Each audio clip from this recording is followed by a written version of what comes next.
Em nome do Pai, do Filho e do Espírito Santo. Amém.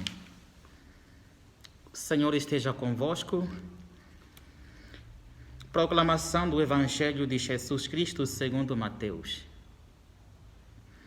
Naquele tempo, Jesus disse a seus discípulos: Se o teu irmão pecar contra ti, vai corrigi-lo, mas em particular a sós contigo. Se ele te ouvir, tu ganhaste o teu irmão. Se ele não te ouvir, toma contigo mais uma ou duas pessoas, para que toda a questão seja decidida sob a palavra de duas ou três testemunhas. Se ele não vos der ouvido, dize-o à igreja. Se nem mesmo a igreja ele ouvir, seja tratado como se fosse um pagão ou um pecador público. Em verdade eu vos digo, tudo o que ligardes na terra será ligado no céu, e tudo o que desligardes na terra será desligado no céu. De novo, eu vos digo, se dois de vocês estiverem de acordo na terra sobre qualquer coisa que quiserem pedir, isso lhes será concedido por meu Pai que está no céu. Pois onde dois ou três estiverem reunidos em meu nome, eu estou aí no meio deles. Palavra da salvação. Queridos irmãos e queridas irmãs, celebramos a liturgia do 23º domingo do tempo comum. A liturgia deste domingo sugere-nos uma reflexão sobre a nossa responsabilidade face aos irmãos e às irmãs que nos rodeiam.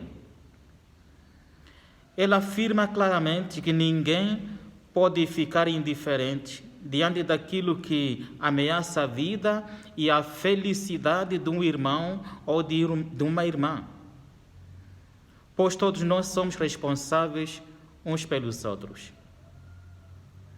O Evangelho deixa clara a nossa responsabilidade em ajudar cada irmão e cada irmã a tomar consciência dos seus erros. Trata-se de um dever que resulta do mandamento do amor. Jesus ensina, no entanto, que o caminho correto para atingir esse objetivo não passa pela humilhação ou pela condenação de quem falhou, mas pelo diálogo fraterno, leal, amigo, que revela ao irmão que a nossa intervenção resulta do amor. A comunidade de Mateus é uma comunidade normal, isto é uma comunidade parecida com as nossas comunidades cristãs. Nessa comunidade existem tensões entre os diversos grupos e problemas de convivência. Há irmãos que se julgam superiores aos outros e que querem ocupar os primeiros lugares.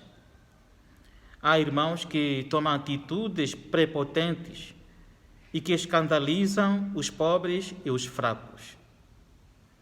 Há irmãos que magoam e ofendem outros membros da comunidade cristã.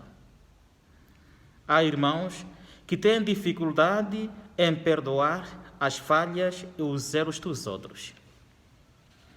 O texto que nos é proposto hoje refere-se especialmente ao modo de proceder para com o irmão ou para com a irmã que errou e que provocou conflitos no seio da comunidade cristã. Como é que os irmãos da comunidade devem proceder nessa situação? Devem condenar e marginalizar o infrator? Não.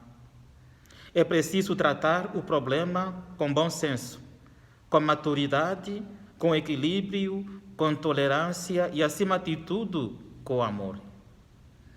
Mateus propõe um caminho em várias etapas.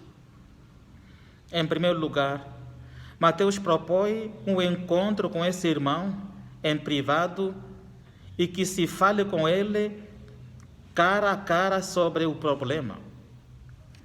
O caminho correto não passa por dizer mal por detrás, por publicar a falta, por criticar publicamente e muito menos por espalhar boatos, por caluniar, por difamar.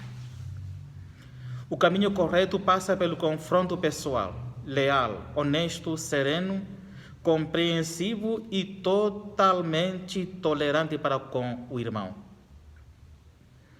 Se esse encontro não resultar, Mateus propõe uma segunda tentativa. Essa nova tentativa implica o recurso a outros irmãos. Toma contigo uma ou duas pessoas que, com serenidade e sensibilidade e bom senso, sejam capazes de fazer o infrator perceber o sensentido do seu comportamento. Se também essa tentativa falhar, resta o recurso à comunidade. A comunidade será então chamada a confrontar o infrator e recordar-lhe as exigências do caminho cristão e a pedir-lhe uma decisão. No caso do infrator se negar no seu comportamento errado, a comunidade terá de reconhecer com dor e tristeza a situação em que esse irmão se colocou a si próprio e terá de aceitar que esse comportamento o colocou à margem da comunidade. Mateus acrescenta que, nesse caso, o faltoso será considerado como um pagão ou um cobrador de impostos, um pecador público. A igreja tem o direito de expulsar os pecadores?